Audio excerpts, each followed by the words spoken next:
miss Tuesday night, Canada's calls to renew CUSMA, the trade minister's high-stakes visit to Washington as the U.S. president renews his 51st state talk. The president is an exceptionally active user of social media. The price of independence. This, I think, is going to explode separatist heads. What Alberta's premier warns it could cost to break up with Canada. A First Nations community battling wildfires and a water crisis. Basically unheard of in most other Canadian communities. The emergency now facing thousands of Ontario residents. Plus, on the ball, how FIFA is deploying game-changing technology to make contentious calls. Global National with Donna Friesen. Reporting tonight, Jeff Semple. Good evening and thank you for joining us. Canada's turbulent trade relationship with the U.S. is now coming to a head. The federal minister responsible for U.S. trade is in Washington tonight. Dominic LeBlanc submitted a letter formally requesting a renewal of CUSMA, the North American Free Trade Agreement, for another 16 years. I think it's in the economic interest of North America to commit to that trilateral framework for another 16 years. We took stock of the work that the Americans want to do with Canada and the work that we're prepared to do over the coming weeks. The visit comes ahead of a July 1st deadline, by which time the three countries must decide whether to re-up or renegotiate the deal. And hours before LeBlanc arrived, U.S. President Trump renewed his 51st state taunt. Mackenzie Gray has our top story tonight. Free trade negotiations entering a new phase. The goals of this meeting is to be able to tell you how well it's gone when we finish. A cagey Canada-U.S. trade minister equally as coy after sitting down with Donald Trump's trade representative Mackenzie Gray for nearly 2 hours in Washington. We presented a number of specific proposals to Ambassador Greer that we think are good in the broader context of the North American economy. LeBlanc unwilling to give specifics on the proposals, but said they address long-standing U.S. grievances. The meeting, not viewed as formal talks, appearing to put Canada behind the Mexicans, who've already hosted American negotiators, a concern for the Conservatives. The Mexicans have been in formal negotiations, eating our lunch for the last 6 months. A worry dismissed by Canada's chief negotiator. We're working very hard with our Mexican counterparts to make sure that, in their conversations, there's nothing that's going to happen in their bilateral agreement that undercuts any of the Canadian advantages. Canada and Mexico also aligned on wanting to extend the free trade deal for 16 years. LeBlanc formally announcing Canada's position in a letter to his counterparts, saying this agreement is highly beneficial to each of our countries. We give them protection. The American position on the future of a deal? Unclear. One of many moving parts to talks, including a revival of an old Donald Trump threat. The president posting a Bloomberg article about Canada's technical recession, exclaiming 51st state. A message reposted by the U.S. ambassador to Canada, Pete Hoekstra. Posts brushed off by the Prime Minister. The president is an exceptionally active user of social media. You probably can chart his usage of it. It's only gone up in recent months, and we're not going to respond or react to everything. The ambassador had said last year that the 51st state threats were over, something Hoekstra had largely avoided until his social media post on Tuesday, Jeff, that the U.S. Embassy in Ottawa said was the ambassador amplifying the president's message. Mackenzie Gray in Ottawa. Thanks, Mac. And the Prime Minister responded for the first time to data released by Statistics Canada on Friday, which showed the country's economy contracted for the second consecutive quarter, meeting the technical definition of a recession. Mark Carney acknowledged weaknesses in the economy, but defended his government's agenda. Our David Aiken is following how Carney is framing this discussion. David. Well, Jeff, Prime Minister Mark Carney has been boasting for months that Canada's economy will be the fastest growing economy in the G7.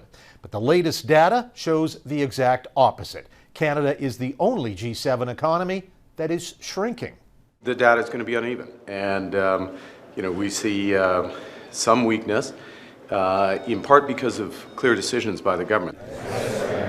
Carney pointed to Canada's slowing population growth caused when his government put the brakes on immigration and by slowed government spending. And though 2 quarters in a row of this, quote, weakness is, for many economists, the definition of a recession, Carney avoided that term. The Honourable Leader of the Opposition.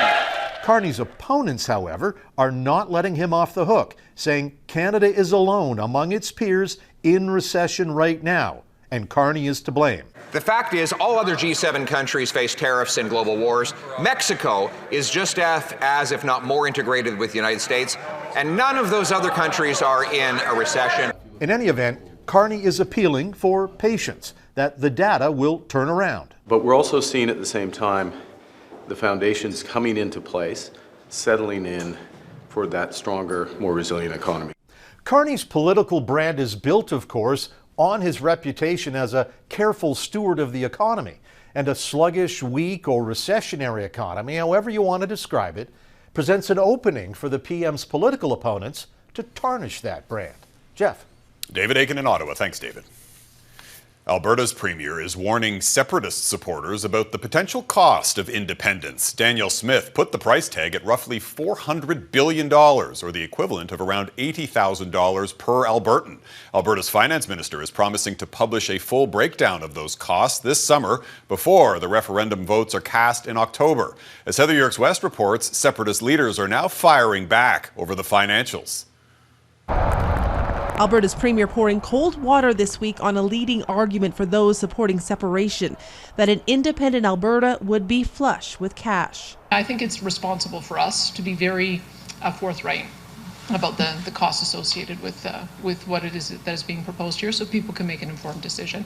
And I hope that decision is to remain. Danielle Smith says her government will publish a document outlining things like Alberta's share of the national debt, border control costs, including a new international border with Saskatchewan and BC, national defense with a 5% commitment to NATO, as well as the costs of negotiating new trade agreements with every country around the world, Canada too. As you can see, it's a pretty extensive list that has probably hundreds of billions of dollars worth of startup costs. This, I think, is going to explode separatist heads, because the fundamental argument, while they bring in guns and immigration and the Senate, it's really about economics. Look how wealthy we'll be. It's just more nonsense coming out of Danielle right now. She knows that those numbers are wrong. She knows that a free and independent Alberta will have a fiscal capacity surplus of $28 to $48 billion a year. But economists like Moshe Lander believe Albertans would wind up being taxed more if the province became a sovereign state. Taxes would go up, unemployment would go up, GDP would go down, the population would go down. It would be a disaster. There's no situation in which we're going to see the Alberta economy thrive because it separates from the rest of Canada. The Premier says she hopes to have the cost document available to the public by late summer, so Alberta voters will have the information in hand before casting a ballot in the province's separation referendum this fall. Heather Yourex-West, Global News, Calgary. A 3-year-old girl in Quebec has now died after the bouncy castle that she was playing in was swept away in a storm. It happened Sunday afternoon during an outdoor church festival in Montreal. Winds of up to 50 kilometers an hour picked up the castle, with the children playing inside, and spun it out of control. 7 adults and 3 other kids were injured. Montreal police and the coroner are now investigating. A Northern Ontario First Nation is facing a crisis on multiple fronts. Pikangikum First Nation is one of 39 Indigenous communities in Canada dealing with long-term drinking water advisories. That despite a decade of Liberal government promises to provide safe drinking water. Melissa Ridgen joins us now with the details, including the extreme risk of wildfires. Melissa. Jeff, 4,000 Pikangikum residents are living with only a few pails of water a day, which they can't drink without boiling. And the situation is rapidly getting worse. Their water treatment plant has been operating beyond capacity for maybe a decade, and everything is really starting to just fail. 300 homes don't have water service as the 40-year-old water treatment plant is on its last legs. Band officials say a reservoir is losing water 4 times faster than it can be filled. Water trucks deliver what little can be generated to community fill stations. Family members haul a few buckets of water from the distribution point, pour it into a bathtub. That's the family's water until someone goes and gets more. Also, the wildfire risk in this part of Northern Ontario is listed as extreme. Only 4 of 12 fire hydrants in Pikangikum even work, but the water shortage means there's no pressure, while people are reportedly getting sick. It creates cradle-to-grave health problems. which are basically unheard of in most other Canadian communities. On top of it all, the sewage lagoon is over capacity and people's homes are seeing sewage back up. Canada has been fully aware of the severity and urgency of this crisis for years. Nothing has changed, says Chief Patty Peters. Indigenous Services Canada says there's money budgeted for short-term water and wastewater upgrades in Pikangikum, but there's challenges to getting work done in such a remote community. In the meantime, Jeff, a $2 billion lawsuit remains before the court, which was filed after a state of emergency last year over the lack of safe water. Melissa Ridgen in Winnipeg. Thanks, Melissa. A delegation from the Assembly of First Nations received a royal welcome to Buckingham Palace. National Chief Cindy Woodhouse-Nepinak met with King Charles. She told Global News they discussed the Crown's relations with First Nations and the threat posed by Alberta's separatism. She says the King agreed that their treaty rights to the land are foundational and cannot be changed by politics.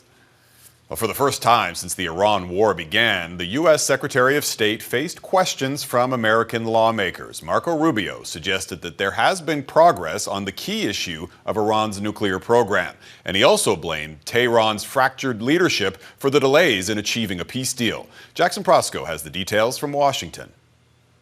As tensions simmer and negotiations between the U.S. and Iran remain deadlocked, the U.S. Secretary of State told American lawmakers the conflict is all but over. You keep telling us how we're winning this war. The president keeps saying, well, the war's over completely now. Annihilated. The war is not over.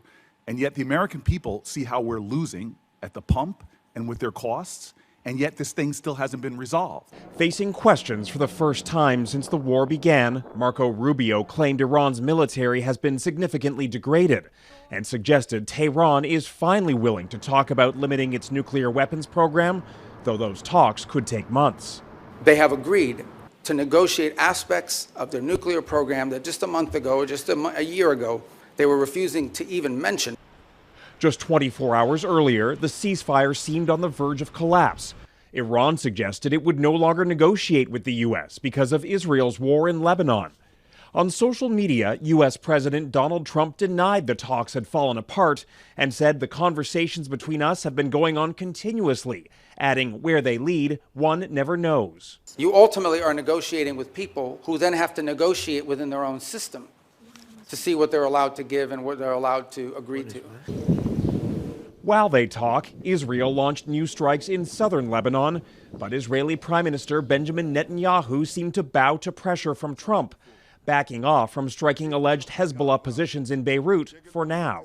Despite Trump's claims of ongoing talks, Iranian media says Tehran has not communicated with Washington in several days. Marco Rubio told lawmakers it normally takes 5 or 6 days to get a response, each time the negotiations go back and forth. Jeff? All right, Jackson Prosco in Washington. Thanks, Jackson. U.S. Acting Attorney General Todd Blanche says the Trump administration is now scrapping its plans to create a $1.8 billion anti-weaponization fund. The reasons for the fund, I think, it remain as important as they were before, but we are not moving forward with the fund. Oh, not moving forward ever? Correct. Oh.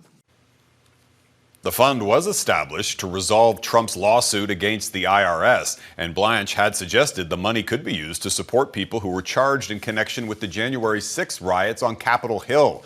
He'd faced mounting pressure from Republicans for assurances that the plan was off the table before they would move forward with funding the president's immigration enforcement. Anger in Kenya coming up. Why Kenyans are fired up over U.S. plans to build an Ebola isolation center there.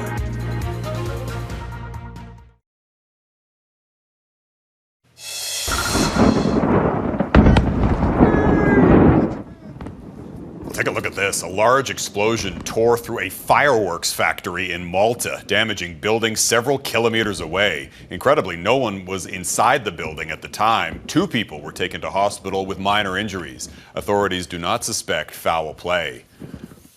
It was a particularly deadly night in Ukraine. A series of Russian attacks killed 22 people across the country. Emergency crews pulled this survivor from the debris. Their 4-story building was partially destroyed by a Russian airstrike. That woman was among around 24 people sent to hospital in critical condition. Several others are still missing. Russia's bombardment saw hundreds of drones and dozens of ballistic missiles, marking one of Moscow's largest assaults in months. 138 people were injured. The onslaught put Ukrainians on high alert everywhere, including the capital. Residents in Kyiv have been on edge since Russia warned last week of a huge retaliatory assault. Ukrainian President Volodymyr Zelensky is now appealing for more support for air defense and intelligence. Kenya's president is defending U.S. plans to create an Ebola isolation center north of Nairobi, despite deadly protests. 2 people were killed on Monday in violent demonstrations against the proposed 50-bed quarantine facility. Kenya's High Court has now suspended construction. The center is intended to treat U.S. citizens affected by the outbreak in the Democratic Republic of the Congo. Kenya has not recorded any cases of Ebola in that country, and there are growing concerns about cross-border infection. Still ahead, why the world is bracing for a year of extreme weather.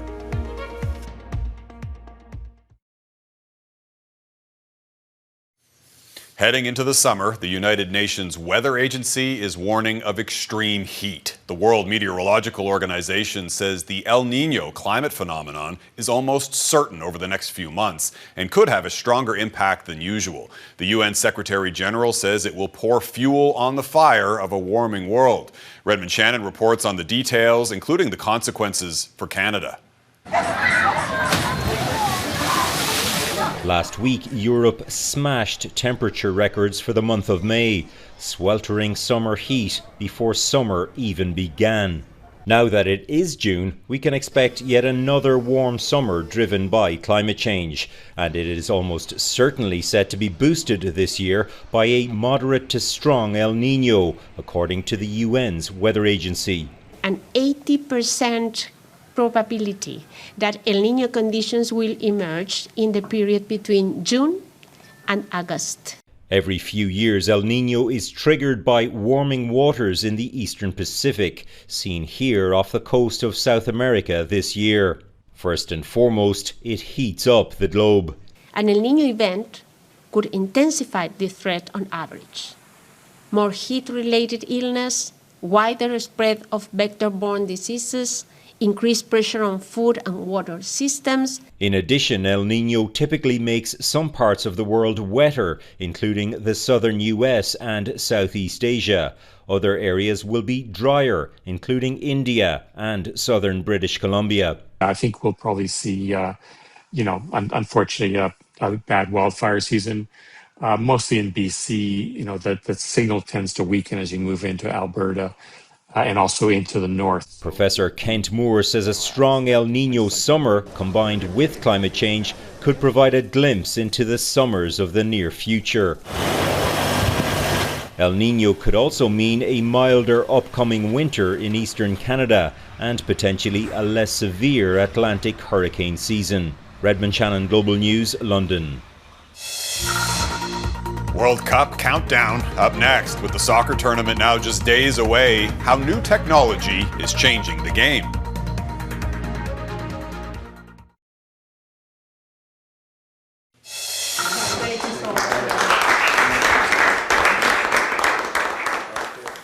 Prime Minister Mark Carney welcomed the Montreal Victoire and their Walter Cup to Ottawa today as celebrations continue for Canada's first PWHL champions. Team captain Marie-Philippe Poulin also presented a personalized jersey to Carney, who called the team an inspiration. Well, we're now into the home stretch of preparations for the World Cup, which kicks off in just 9 days from now. The world's biggest soccer tournament is adding some new technology to the beautiful game. Eric Sorensen has more on what fans can expect. They're coming from all over the world. The Japanese team was given a send-off. The Germans took flight Tuesday. They will play in Toronto. The Australians have landed in North America. Their opening match is in Vancouver. The South Africans, the Saudis, the Ecuadorians are all on their way. And of course, the Canadians, preparing for the still hard-to-believe reality of playing the World Cup on home soil. In a tune-up in rain-drenched Edmonton, veteran Jonathan Osorio scored first as Canada beat Uzbekistan 2-0 Monday night. The team must make final roster decisions. Maxime Crépeau made outstanding saves and may be named the starting goalkeeper. Will this nifty second goal, scored by Jaden Nelson, earn him a final spot after Marcelo Flores was injured? We wanted to take this game in to see overall fitness and form from everyone. Led by superstar Alphonso Davies, the team is deep in talent. It's hoped the injury-plagued Davies will play sometime in the opening round. Yeah, obviously it was tough mentally and physically, but I'm feeling good now and hoping to, recover as quickly as possible. The World Cup will not only have more countries playing more matches. From its command center in Dallas, FIFA is rolling out new technology to track millions of data points. Even the ball will have sensors to make contentious calls like offside and handballs more accurately and more quickly. We are scanning the players and we have the exact dimension of each player, which we are ingesting into the tracking system. Other changes, new rules to speed up set plays like corner kicks, and players who cover their mouths to confront opponents will be shown a red card to curb racist or other comments. The World Cup begins next week, and Canada's coach senses a nation getting behind its team. And I think there's real excitement for the moment because of the World Cup, but even more so the moment because of these players. He calls this the best Canadian men's team ever assembled and says they will be ready. Eric Sorensen, Global News, Toronto. And that is Global National for this Tuesday night. I'm Jeff Semple. Tonight's Your Canada is the Bell Island Lighthouse in Newfoundland and Labrador. Thanks for watching. Donna will be back with you tomorrow. Have a great night.